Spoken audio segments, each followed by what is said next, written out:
Welcome to this segment of Soul, Silence, and Sound. This is brought to you by BeSimply. Stars, trees, clouds, and the moon. They all have a meaning and they look just like you.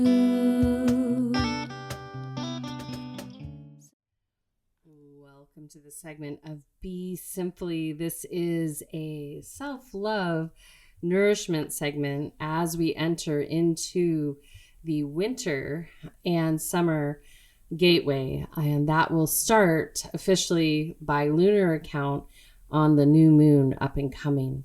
No matter how you feel about the moon, it does impact us, and until that changes, I will encourage you all to listen and pay attention to the lunar cycles.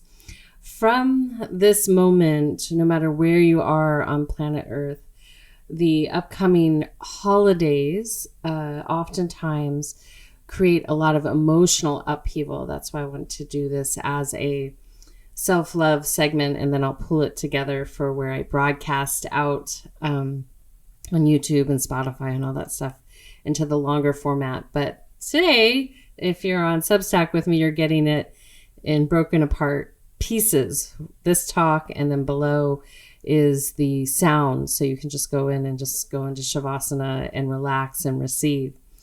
What I want to share with you is give you a couple tips to help you during these holidays, whether you're alone, whether you're getting together with family, and that brings up emotions and all kinds of things that aren't comfortable, and to give you permission that you can set the stage for your holidays how you wish, no matter where you are. Now, a couple things that can really help, irregardless of how your set and setting is unfolding this year, is to really find your center point, to reground in you. And if you are having emotions that feel uneasy in your heart, you feel fatigued, you feel resistant to even wanting to participate, I really encourage you to create a little bit more space for you time to decide how you want to enter and exit the gatherings that you have created or co-created with family and friends. But give yourself a little bit longer to sleep. Give yourself a little bit longer time to walk out in nature.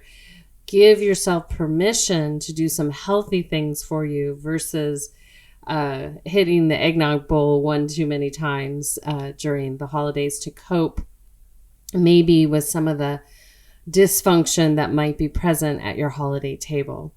And so when you prepare yourself and you fill your cup up before you enter those spaces, it can be a lot easier to be kind and have compassion and tolerance. So that's step number one. Number two is that during this time of year, as we enter into winter and summer, this is a creative time, a creation time in the winter and an action time in the summer. And these opposing energies, the yin and yang, the fire and the water, really are inviting us to be fully present with the fire or the water. And the energy of the mother is really one taking a rest, but she's offering this time for you to take a rest too. So as I've mentioned before, people tend to get overly busy during this time and really do not take the time to ease into this winter season and ease into the summer season, meaning that this next few weeks before that new moon comes in and we're officially in winter, that you take a little bit of space to find your bearings, to really prepare yourself to listen deeply, especially during the winter season. And when we have the full presence of the mother, the earth mother, the cosmic mother, what she does is she stops all this fluidity that's flowing here in the northern hemisphere. And she does this for the southern hemisphere too, and our faithful equator rocks steady for us. And so when that water is frozen, it gives everyone a still point to be with the mother, not to interrupt the feminine energy, and to realize that she's there to hold each and every one of you. And no matter what faith you participate in, you will find the mother somewhere in there. And if we're completely honest with ourselves, the feminine is the creator in this earth system. She has the womb and she creates the babies, and that's how human life continues. And that's how we get to participate in this organic earth system, not inorganic, organic. And so this winter is really special because we're being pushed and pulled, our consciousness, in so many different ways. And so by giving yourself permission a little bit more time before you enter these holiday settings to fill your cup up so that you can, one, listen to the people around you, but also be ready to listen for what nature and the universe and the divine are reflecting to you as we lead into this new season.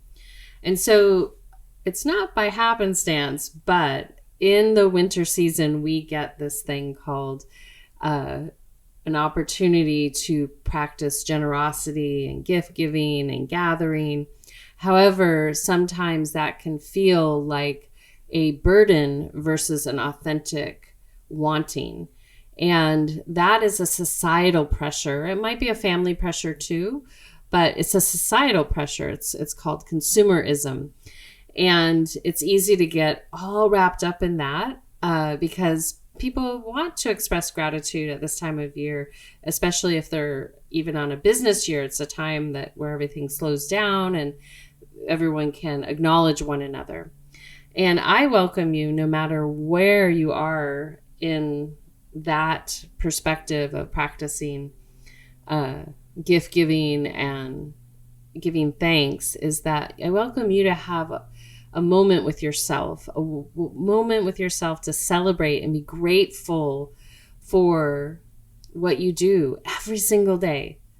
We all have jagged edges, but just to express gratitude for yourself and to be present with yourself. Everything in your life may not be perfect, or it might in this moment, but we're guaranteed by the motion of water that too will change.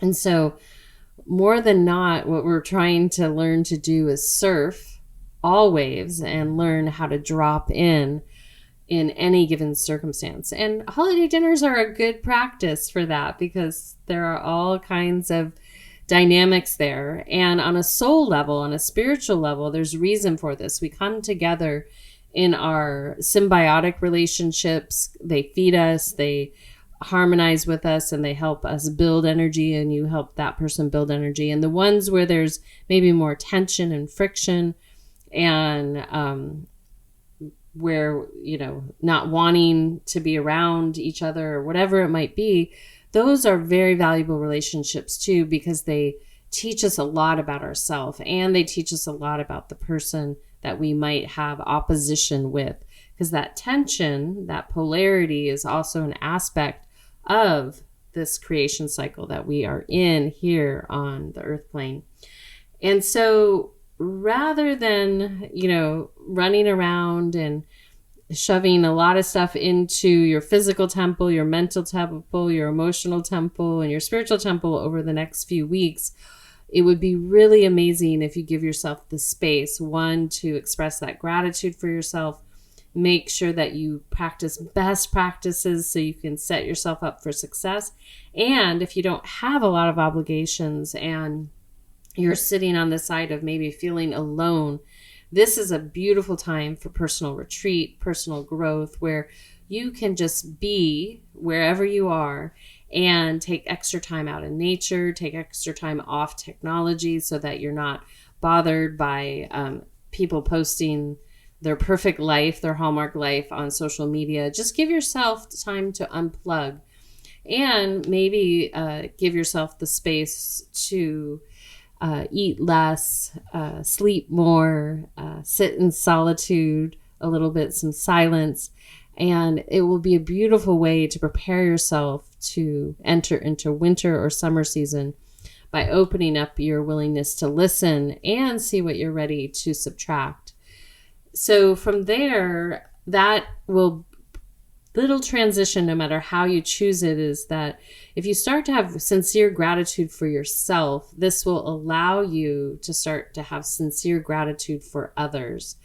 And there's a difference. There's a very distinct difference when we're grateful for someone on a surface level, like that lily on top of the pond, but we're not deeply grateful for someone on a deep, intimate heart level. And that takes space to develop that deep relationship with one another, to have intimate moments of conversation, of maybe experiences. All those things build that level of deeper gratitude with one another. And those are very unique, and they don't need to be crafted or staged. It's really authentic moments that just happen. I can think of many in my lifetime where there's these deep bonding moments that even if you never saw that person again, you have this bond that will make you both grateful for each other because of that moment. That's just really special moment.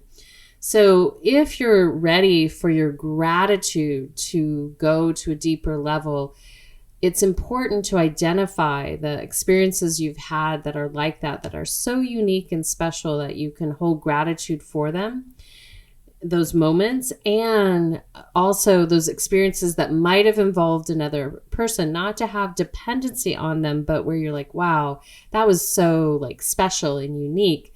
And I am so grateful. What it does is it brings that deeper level, that more authentic and sincere level of gratitude in. It takes you below the lily pad down into the roots. You hear a lot of people talking about coming up from the muck into the lotus, but you really, if you want to go deeper in meditation, the goal, if there is one, is you enter into what's known as the void, where all things exist and nothing exists at the same time. So it's transcending into this very special space. And so when we get into these deeper layers of sincere gratitude with one another outside of our suffering, it will build something that will hold you, especially in these moments where you might feel vulnerable, because you'll remember, you can recall these deep places of gratitude. And then from there, that will give you the capacity to be more present with the world around you. Because when you remember these special moments, you kind of it's like a little kid right before the holidays, when they have this anticipation of this spirit coming in and delivering these presents. They're excited to see what treasures are delivered. Well, each day can be like this when you touch these deep levels of gratitude for a person, place, or an experience. It can even be a thing, because it could be a big giant redwood tree. It might be an object, in the sense that there's someone gave that to you and it has deep meaning associated with this experience that you had, that felt with great authenticity and sincerity.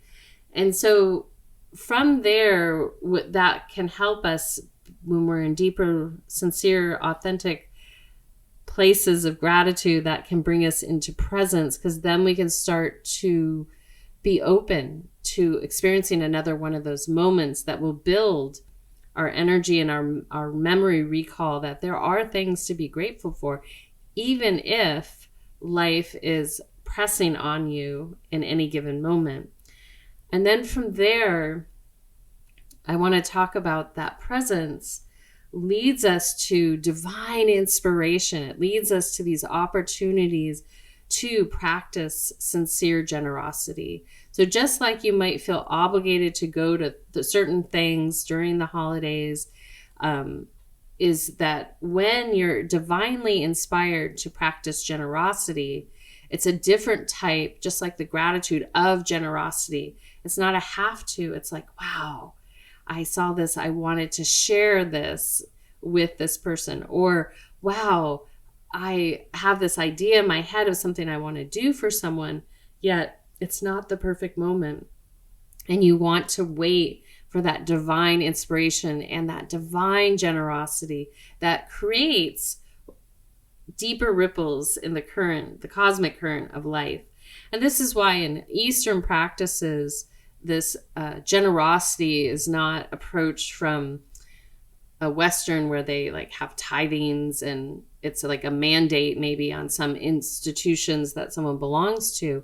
Of course, those organizations need to operate. They have, bricks and mortar usually and people that they have to take care of.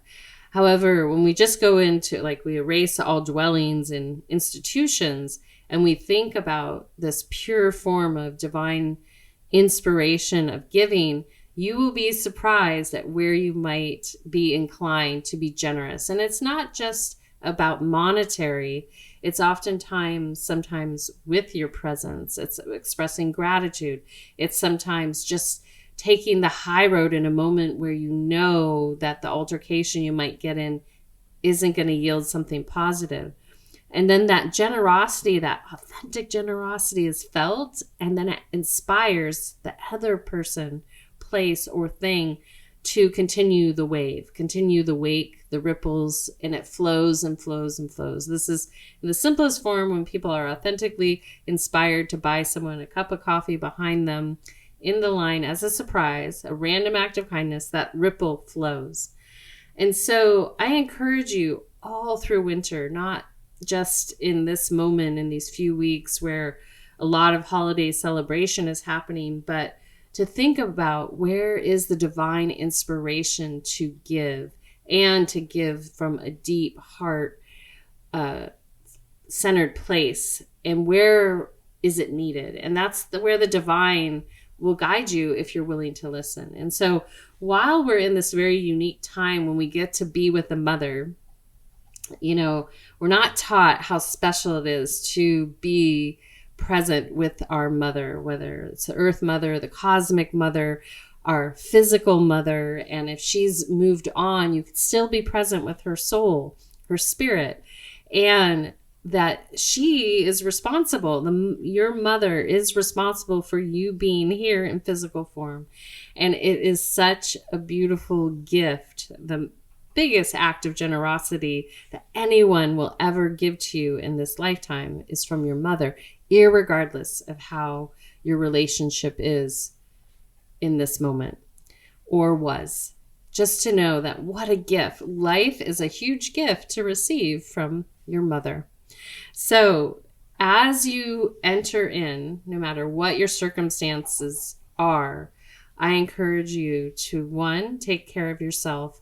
Take some moments to fill up your cup before you enter sets and settings that you may want to be in or may not want to be in.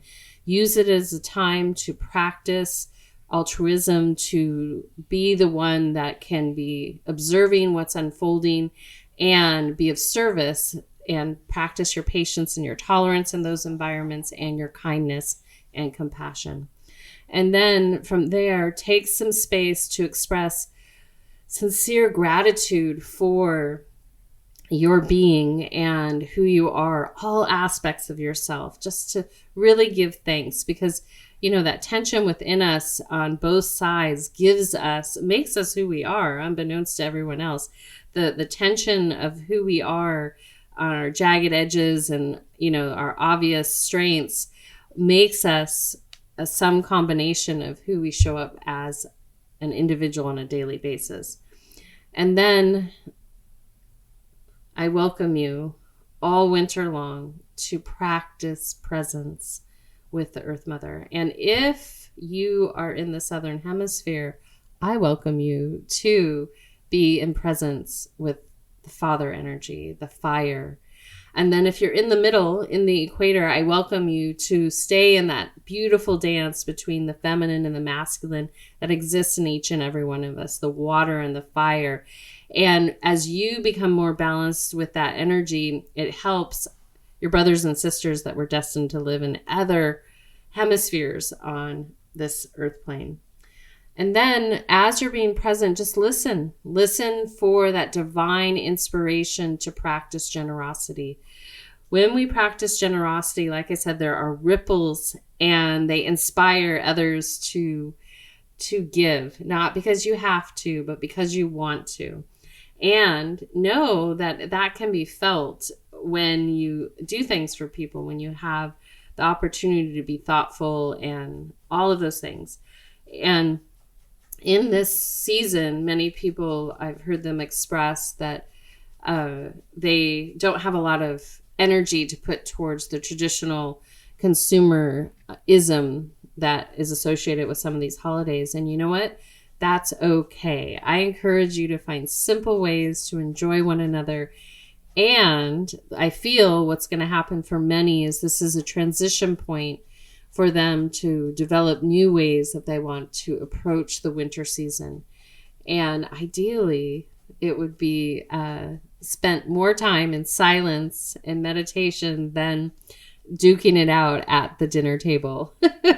So I want you guys to keep a sense of humor as you enter the holidays. May you have a joyous time with your family, and remember, celebrate our differences, because that's what makes life kind of interesting. So, all right. Well, I'm proud of each and every one of you. Let's take this procession into the new moon over the next few weeks, as we, a little bit less than a week, I guess it is, as we enter into winter officially by lunar account, not Gregorian account. And I want to thank you all for being here. Remember, you matter. This is Suzanne signing out with a full heart, a soft gaze, a deep bow, and a namaste. Be simply.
Gently from there, I welcome you to gently lean back and recline or move fully into Shavasana, a prone position on your back with your palms facing upward as we transition into receiving sound.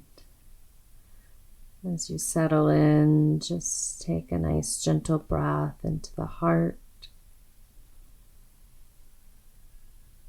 and out. Again, inhale.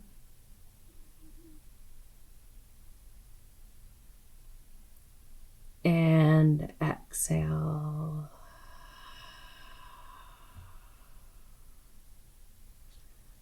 And one more inhale. And exhale. And then continue to follow your natural breathing pattern.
Hmm.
Noje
Taking a soft, gentle breath in and out of your heart center.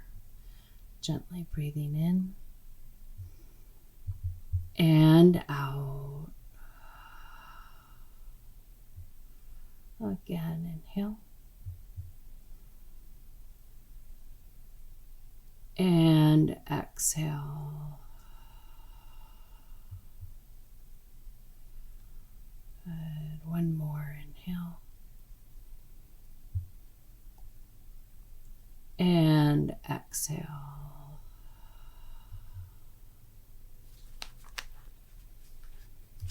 And as you continue to breathe in and out, I welcome you to just connect a little deeper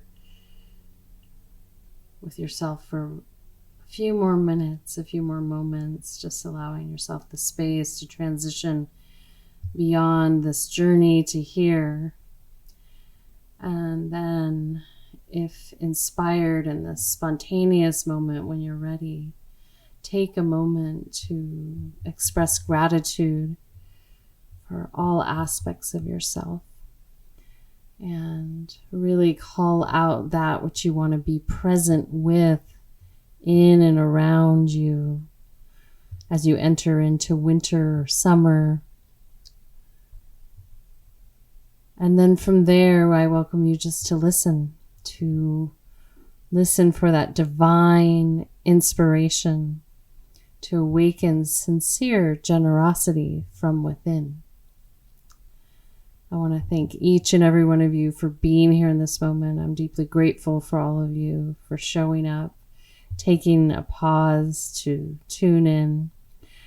And I want to thank Random Rab, Dante Marino, and Kadri Scott for doing your part here. And until next time, this is Suzanne signing out with a full heart, a soft gaze, a gentle smile, a deep bow, and a namaste. Be simply.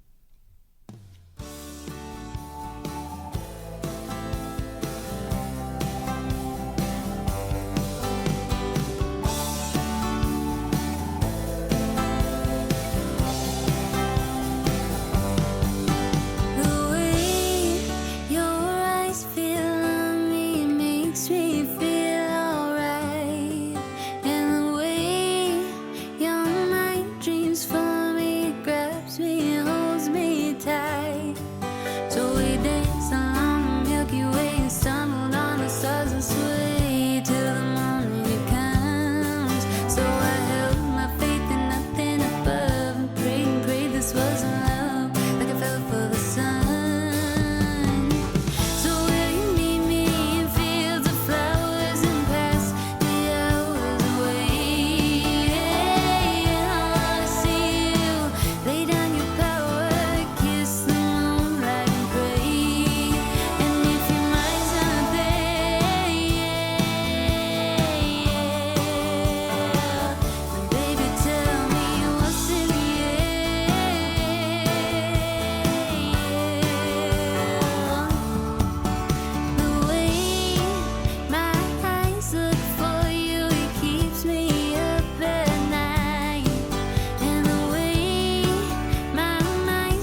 to fly.